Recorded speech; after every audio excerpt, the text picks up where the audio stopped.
Namaste, assalamu alaikum, shalom, ni hao, buenos dias, buenos tardes, hesache, akwaba, welcome in. What up, though? Y'all, this is Café Mélangé, the alternate iteration. I did this a few hours ago at the same old place. The computer shut off exactly as I was wrapping up, so none of it took. So I'm here because this is where another Wi-Fi spot. But the spot is hot. How about that? So this one is brief. I mentioned previously in the previous joint in other occasions that the approach for these joints is adjusting.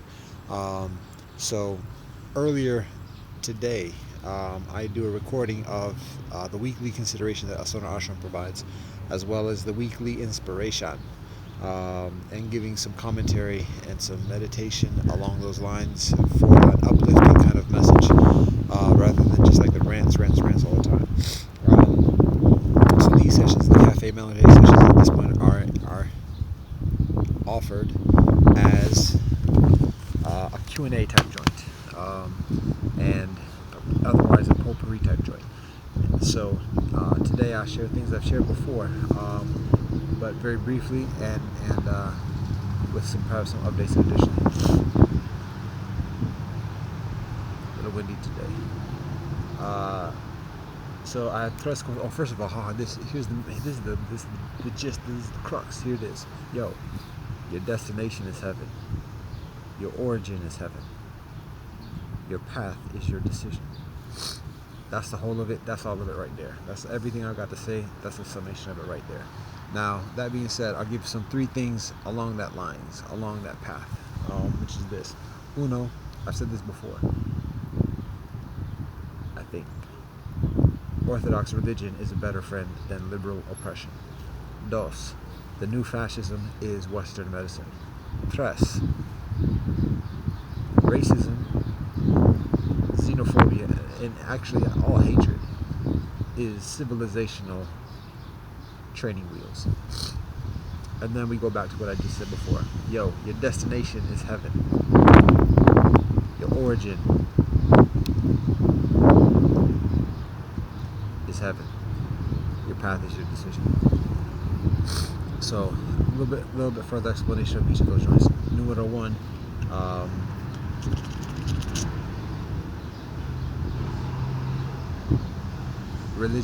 Orthodox religion is a better friend than liberal oppression. So, liberal has a nice rhetoric, nice speak, but when it comes to the actual follow through, it's attached to the same oppressive constructs as conservatism is, and so it seems nice, but it just prolongs the agony, and that might sound condescending, and additionally, but probably only to liberal ears. So that's the consideration. Now, love and peace to all people, all beings, all liberals, all conservatives, all religions, all doctors, medical practitioners, all racists, and everybody else. Love and peace to everybody. This is just the consideration. So there's that. And simultaneously, on the flip side, Orthodox religion is often condemned by others outside of the religion, whether it's another denomination within the tradition or another tradition altogether. Orthodox religionists tend to be admonished for being discriminatory, binary in terms of us versus them, selfish, self-centered, judgmental, condemning, and additionally, and with certain due reason. However, here's the thing about it. When Orthodox religionists actually do communicate altruism and an intentionality of improvement, and additionally, very beholden to follow through on that. And so rather than just rhetoric of like being apologist rapist, which is on the case of liberal oppression, and that's strong language, but that's actually literal and applicable. It's appropriate.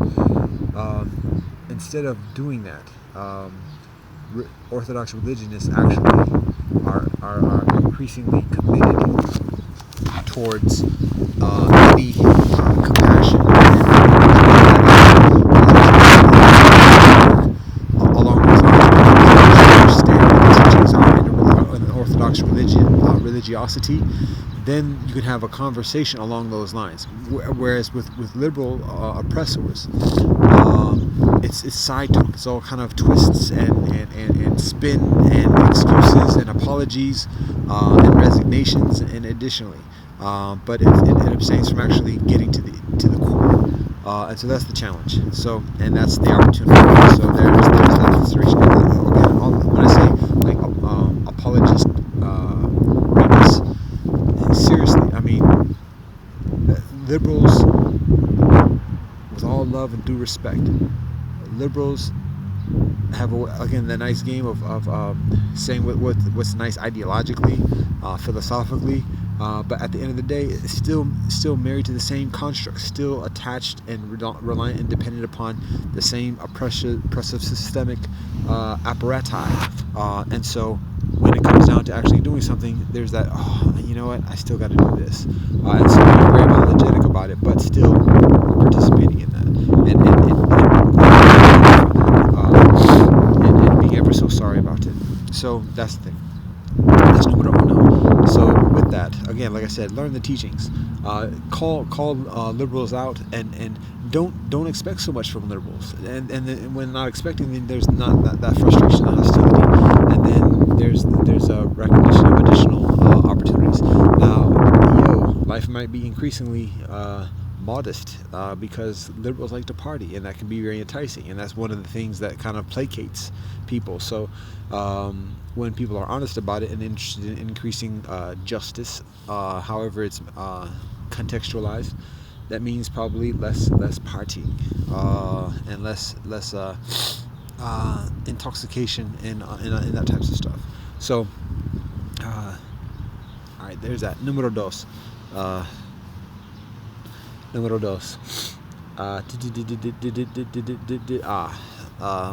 The new fascism is Western medicine. I've said this before, and actually I went on at length at it across the street from a major health institution. However, it didn't take.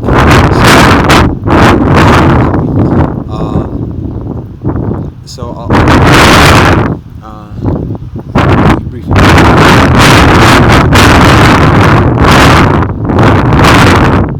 The audio levels are at full, and it didn't seem that windy.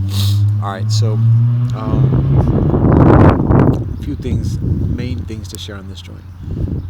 First, again, love and peace to all doctors, love and peace to all Western medical practitioners, doing fantastic, awesome work, simultaneously also doing some heinous atrocities as well.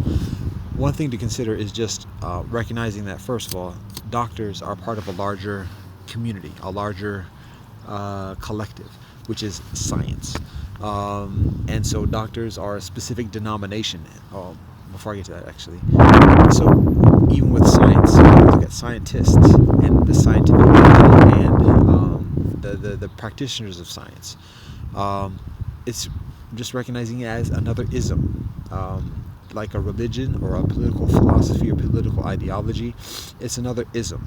It's another methodology for of belief and action, behavior. So recognizing that, just like many different religions, there are a number of different denominations of science. There are those that focus on chemistry, those that focus on physics, those that focus on biology, and then increasing specificity. So it can be understood as an occupation, a profession, but it's also a belief system. Just like in traditionally religions had or have professional occupations intrinsically enveloped in the religiosity as well, caste system, the Varna system, and additionally. So science is another ism, and there are different denominations of that ism. Now, medical practitioners, doctors, are one denomination, and doing fantastic work in healing people, appropriate, necessary, proper. But like I said, recognizing the aggregate, there are a lot of scientists and who are doing atrocity things. When we look at weaponry, and additionally, just in general, nuclear weapons, additionally, but then even just specifically amongst doctors doing nasty stuff like biological weapons, and experimentation on people. Enforcement of psychiatric methodologies and drugs. Um, Additional things that I've mentioned before. So that's a consideration, and just recognizing, be aware, being mindful, being honest about the aggregate of what doctors do. Also, another consideration is that doctors invest a lot of energy, a lot of time, a lot of thought, a lot of research, and effort towards healing middle-aged people to live a few additional years or a few additional decades. And as I mentioned before, two things. One, there is no curing of a disease. There's a displacement. There's a redistribution of disease. And so when concentration is focused on a certain part of the population for healing, there's concentration that is usurped, that is taken away from other afflictions that are affecting other portions of the population. And that's the nature of how things work. We can look at even Jesus, additionally, in terms of how the nature of that healing occurs. It's a long explanation, so I just leave it at that for the moment. And so when all that effort is placed upon middle-aged people who have a lot of money to compensate for that, then a lot of the afflictions, the injuries, the easily treatable diseases and illnesses are ignored, or high costs are imposed upon individuals, which effectively becomes indentured servitude, enslavement, just for healing from a car accident or some type of labor on the job injury or something to that effect. And so for a young person in their 20s who is without health insurance, or his health insurance doesn't cover it, or whatever else. So that's one of the significant considerations. And then also, again, recognizing that health is significantly based upon suggestion, somatic. And when doctors invest a significant amount of that suggestion of health in a specific way, not necessarily for somebody who's increasingly productive towards society, or whose prospect of living is very tremendous in terms of being youth and having energy in a wide prospect way, but just somebody who can pay the bill. When so much of that suggestion is invested in such an individual, that draws away from others. So the application, or the relevance of that particularly manifests itself or becomes evident in circumstances as today with the pandemic, and additionally where the vast amount of society is enveloped in individualistic indulgences and less discipline when it comes to personal hygiene, additionally. And I include myself, everyone in that as well. But because of that, then there's an overreaction, there's an overcompensation for that lack of discipline. So instead of placing so much attention on providing fantastic, extraordinary measures for people who have a less of a prospect of living lengthy and productively, it's a matter of investing that within the aggregate of society and preparing society, encouraging a discipline within society to prevent circumstances like this, so that the overcompensations are unnecessary. And that might seem like, well, we're talking about policy and behavior control. That's what this is, and that's why it's the new methodology of fascism, because that this is a science-based lockdown, a science-based martial law, and it's about behavioral control. And again, psychiatric medicine, in financial indebtedness for medical treatment, prerequisites of medical examinations and screenings before getting employed or going to a university, getting a visa, and additionally, all of these are protocols and requirements for abiding by a certain way of thinking, science-based, and it's touted, it's offered as being objective, and it's, how can you argue with it? It is what it is. but it's just another ism, because all religiosity is offered in that same kind of way. Like, how can you argue with it? It is the way it is. Now, the other thing also with this is that so much of postmodern society and the earth is influenced by doctors because of the advancements within science, the technologies, and so people are on computers and traveling in the air, and zipping in the wagons that are all cultivated significantly through the scientific method. And so because people avail themselves to those conveniences and advantages, then there's also an availing to the suggestion of doctors and medical practitioners as well. So it's not a matter of just saying abracadabra and then somebody's healthy, or abracadabra and somebody's sick. It's a little bit further nuanced or subtle or involved. It can be like that, but further often that's not the power of suggestion works in a different way.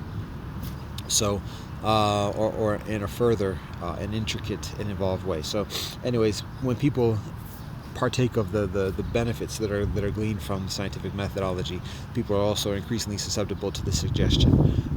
So, all of this, what's the point of it? Awareness, mindfulness, understanding the nature of it, and being increasingly harmonious. Because the thing is, doctors are not perfect. Doctors don't know everything. Doctors don't even know what health is, to be honest.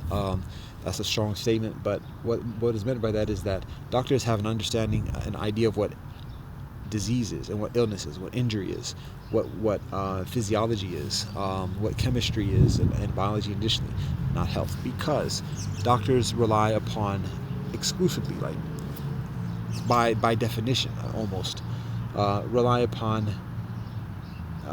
what can be observed, what can be evidenced, what can be measured, what is tangible, what can be evidenced through the senses. Health is a phenomena that, yes, is tangible. It is measurable in certain ways. A part of it is measurable. It has to do with the body, but it also has to do with the mind. And the mind isn't just the matter of the chemistry or the synapses initially. The mind is something beyond comprehension, humans' comprehension as well. And then even further, it's the spirit. It's the intangible. It's the esoteric. It's the abstract. Health is a combination of all of that. And that is beyond the pay grade of doctors. And because of that, doctors are precluded of saying what health is. Doctors can say what disease is and what hurts people, or what harms people, according to what people testify, and according to certain measurements, and are very skillful in doing that. But when it comes down to like identifying definitively what is health, and how to do that, doctors are precluded from saying that. Yes, we can say plants, water, light, rest, exercise, and additionally, as an idea of health. But at that point, we're getting a little actually beyond the realm of medicine. As this, what's that? I hear you. May you have the same love and peace to you. You're welcome.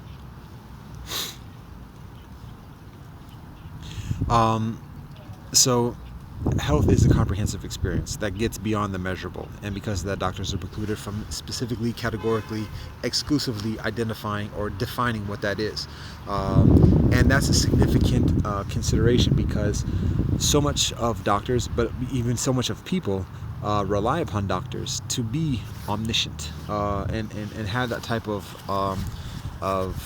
knowledge and power. But that ain't the case.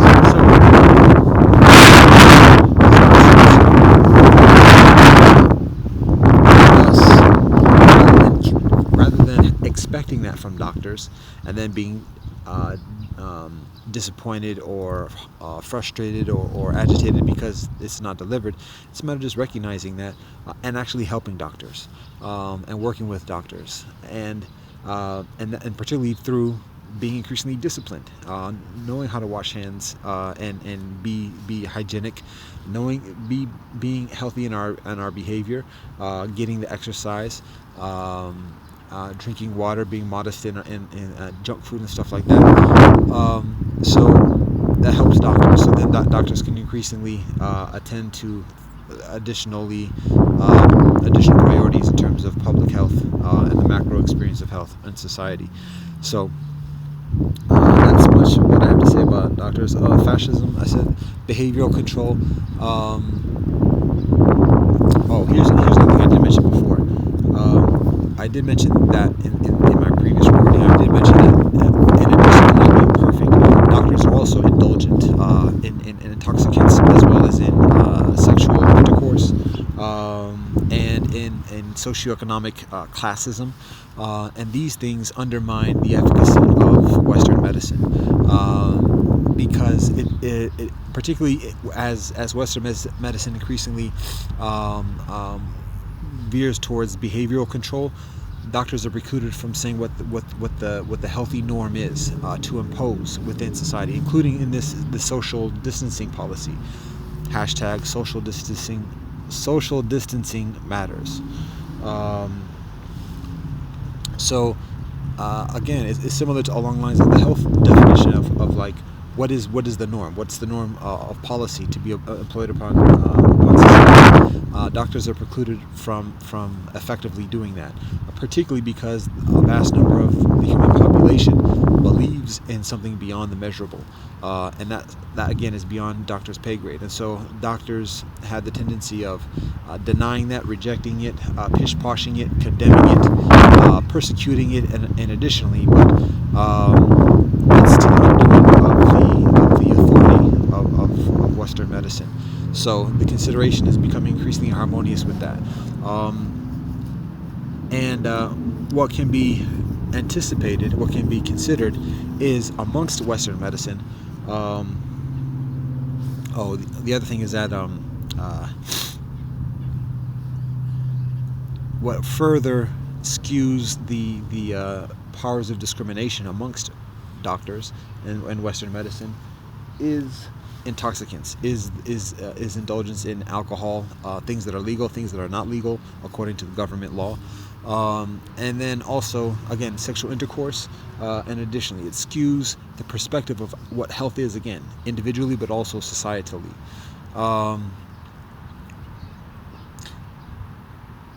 Classism is a big thing as well, with the indulgence of doctors and how that affects public policy, public health policy. So that being said, what can be anticipated, expected, considered as we continue in this experience of life in civilization of Earth, is amongst Western medicine practitioners, amongst doctors, even amongst scientists, but particularly amongst doctors,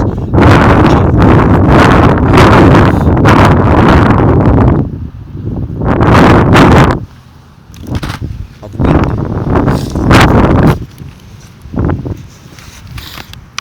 They're emerging a movement, and to be honest, I'm not sure how much this is going to take in terms of the audio.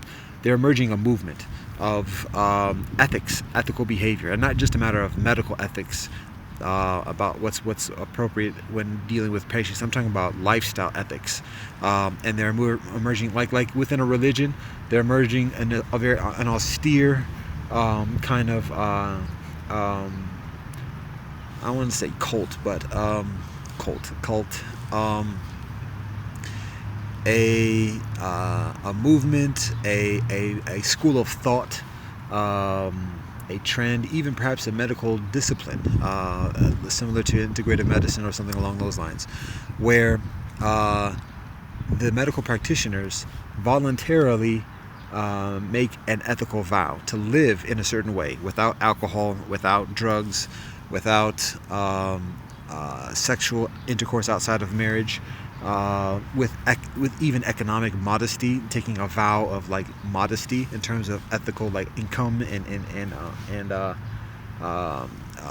material wealth, and with the interest of increasing the relationship, and that's the key thing where we go with this is relationship. So that we can consider the emergence of that within Western medicine, drawing from the traditions of healing from Asia, from Africa, from native traditions on this continent, from the Mediterranean, the Middle East, from Europe, and additionally, and evolving with that is an increasing approach towards Western medicine, that is increasingly attuned and compatible and congenial with even traditional religions, because there's an increasing amount of recognition of ethical principles and teachings, and thus compatibility in even just the way things are communicated. So that's another thing I mentioned before about the doctors, about communication and behavioral control, and how it becomes increasingly evident how much doctors need training in communicating with people. So, all right. Again, love and peace to all doctors. This is a constructive, like we in it together, right? So, and that's something that's frustrating, because all of a sudden we're together, and we've seen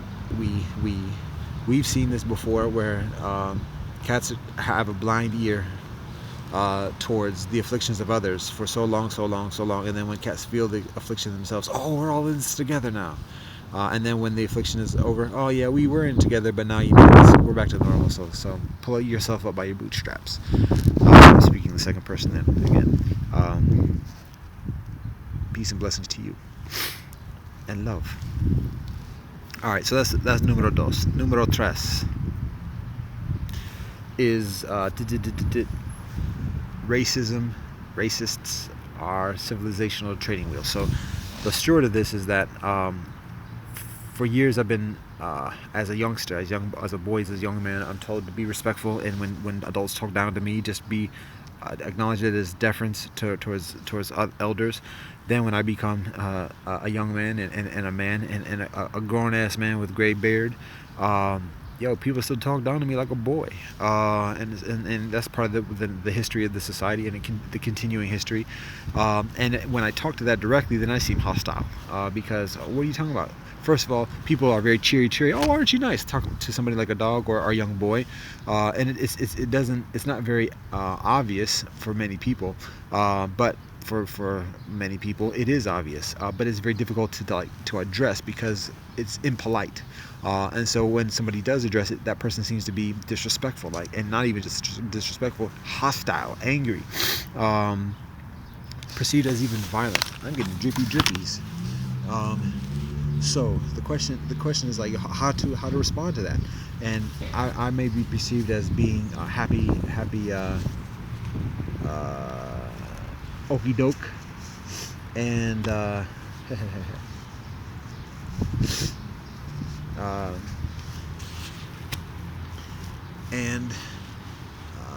Uncle Tomming it and shucking and jiving, because that may be my public persona, but a lot of that is because when I don't act like that and I say what I have to say in a very plain, straight up way, cats get shot for that, straight up. And so I'm mindful of that, and also I don't want to be hostile. I am happy, and I do my best to share that with others. But I ain't bullshitting neither. How about that? So you can do both. How about that? And that's what I do. Now, here's the thing that occurred to me when we talk about racism, and this is xenophobia, this is religious hostilities initially, but particularly racism, because I notice this within the society. People who revert to that, and that's basically the experience I'm coming from, is experiencing the affliction of that. People who have that kind of ideology and resort to that kind of ideology, talking down to somebody, they don't know any better, and we've been taught that as well, about even as an adult and being disrespected, just having taking the higher ground, taking the higher road, and just recognizing that the person is hurting, and so that being an opportunity to exercise spiritual ascendance, and additionally, but still, it's people need to know for their own benefit. You shouldn't be talking to me like that, because I got authority, and you're not just talking at me individually, you're talking about what I stand for, the principles that I live, and those who live by it as well. So for your own interest, let's not talk to me like that. So one consideration is asking the person, do you know the authority? What do you see in me? What's the nature of the authority that you observe in me? Now that's a very extended question to ask on the fly, but that's the consideration of who do you think I am? Who do you think you are, or who do you think I am that you could talk to me like that? What's the nature of the authority that you see in me? Again, for your own interest, because legit, I'm strong with what I do, by the grace of God, that by the will of God. Alhamdulillah, Baruch Hashem. Jai O. Hallelujah. So, again, it's beneficial for you to recognize the nature of the authority that exists within me and that you're speaking to when you speak to me in that derogatory, dehumanizing manner. But that's difficult to say all at once because cats talk fast and it's sideways, sideways, sideways. So here's another consideration. Even before saying anything, just recognizing this. When cats revert to that kind of tactic of hate and subordination, undue subordination, they're expressing an experience of handicapness, and people these days say, well, that's bad, you shouldn't say handicap, a disability, how about that? And if you want to ask me, if you want to challenge me about my disability, I'm gonna be like, check yourself. But they are in a lack of ability, and particularly civilizationally, because they don't know how to establish authority within themselves or to recognize and express authority from themselves, within themselves, to speak to somebody else in a way that is appropriate. And so I think particularly again in the context of this society, where this society, a person's identity is predicated upon things that are increasingly superficial, money, sometimes status, and without that, what many people have, if it's not like something like religious teachings and genuine compassion and altruism, and additionally, then it's somebody's ethnic affiliation, or the phenotype, and the lightness of skin, and additionally. And so when somebody comes to somebody else with that type of hostility, as demonstrating that person finds it difficult to find anything else valuable within that person's own self, than that comparatively superficial experience. And so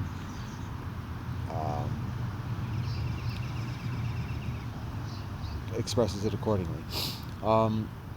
And even further, the person is conjuring a societal construct that prompts that kind of ideology and that kind of ignorance.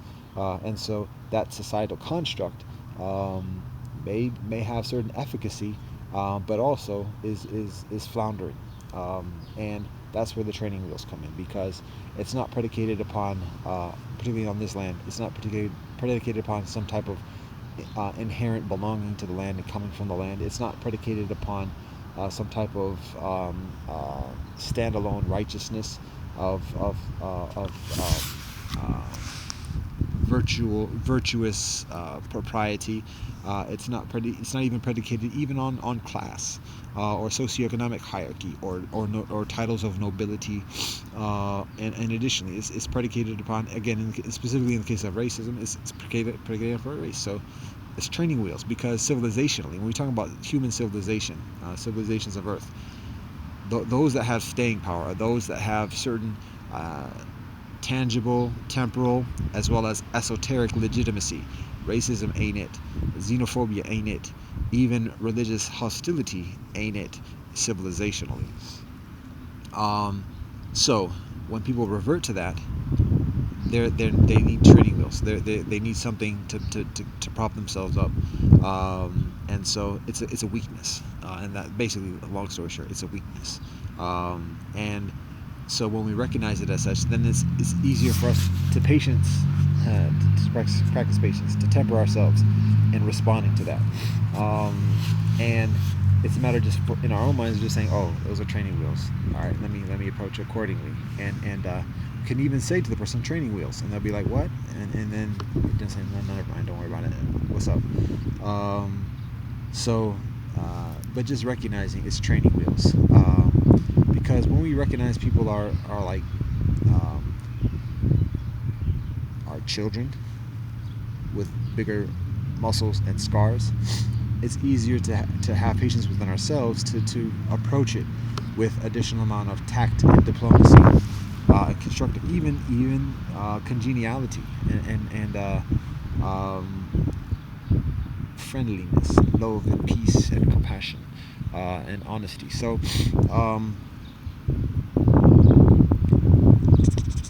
that's consideration with the training wheels. I think I like the way I said it before better, I think. But guess what? It is what it is at this moment.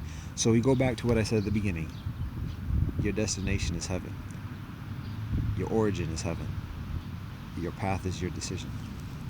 That's it. That's what this is about. That's what this life is about. That's the answer. That's the solution. Now, there are mathematics in that path, and everybody's mathematics are different. There's a lot of shared mathematics, but it's for each of us to find our homeostasis of mathematics, our home base as we continue within our respective and collective path.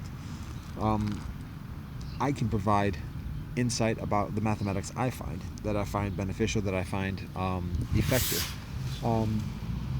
But ultimately, we each have to do our own homework. We each have to do the work ourselves. And so I can only offer myself as a tutor, and I can only accept the tutoring of others as well. Some may rely upon others doing their homework for them, but ultimately, we have to complete the examination ourselves. So, yeah, you're going to heaven. Everybody goes to heaven. Now, that might be something difficult for somebody to think, and we can argue for that for days, to the day. But meanwhile, if that's the path you choose, then there it is. I find, as I mentioned before, the path is involves the ethics of honesty, sobriety, veganism, marital fidelity, and ethical economics.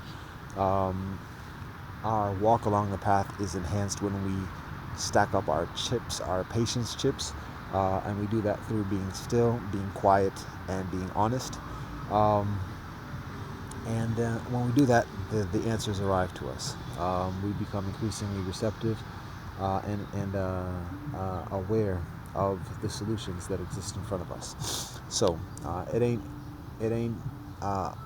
over till it's done. So it's a continual process of learning, of discovery, of sharing, of teaching, even of growing. So that's what I share, and that's it right there. Your destination is heaven. Your origin is heaven. You come from that. You come from the ultimate reality of God, and you are going toward you are returning to the ultimate reality of God. So the path that we each take is just is predicated upon what our decisions are, how we proceed, and now that what may exist between here and the return may be hectic, maybe even hellish. What existed between our origin and here may be hectic, it may be hellish as well. It's purposeful, but when we recognize where we're from and where we're going, then there's a certain amount of serenity and balance that is untouchable by any other entity of this universe. It's all one. So there it is. That's what I got to share. And we'll wrap it up here before things start to shut off or show up. And we're gonna say again, love and peace to everybody.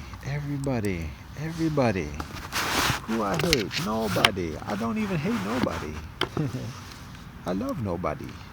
Nobody is awesome. Everybody is awesome. Except this joint that don't turn on. What kind of body is that?